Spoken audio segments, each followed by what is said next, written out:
Mark chapter 8, verses 1 to 26. In those days the multitude being very great, and having nothing to eat, Jesus called his disciples to him, and said to them, I have compassion on the multitude, because they have now been with me 3 days, and have nothing to eat.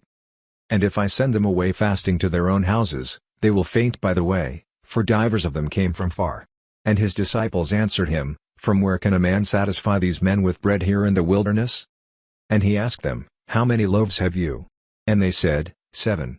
And he commanded the people to sit down on the ground, and he took the 7 loaves, and gave thanks, and broke, and gave to his disciples to set before them, and they did set them before the people. And they had a few small fishes, and he blessed, and commanded to set them also before them. So they did eat, and were filled, and they took up of the broken meat that was left 7 baskets. And they that had eaten were about 4,000, and he sent them away. And straightway he entered into a ship with his disciples, and came into the parts of Dalmanutha.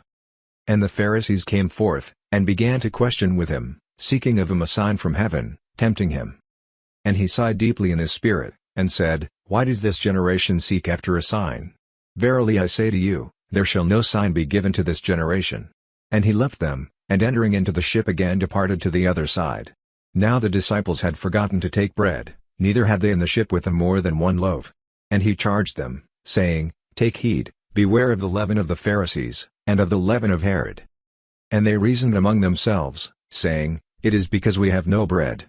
And when Jesus knew it, he said to them, Why reason you, because ye have no bread? Perceive you not yet, neither understand? Have ye your heart yet hardened? Having eyes, see you not? And having ears, hear you not? And do you not remember? When I broke the 5 loaves among 5,000, how many baskets full of fragments took you up? They say to him, 12. And when the 7 among 4,000, how many baskets full of fragments took you up? And they said, 7. And he said to them, How is it that you do not understand? And he comes to Bethsaida, and they bring a blind man to him, and sought him to touch him. And he took the blind man by the hand, and led him out of the town, and when he had spit on his eyes, and put his hands on him, he asked him if he saw aught. And he looked up, and said, I see men as trees, walking. After that he put his hands again on his eyes, and made him look up, and he was restored, and saw every man clearly. And he sent him away to his house, saying, Neither go into the town, nor tell it to any in the town.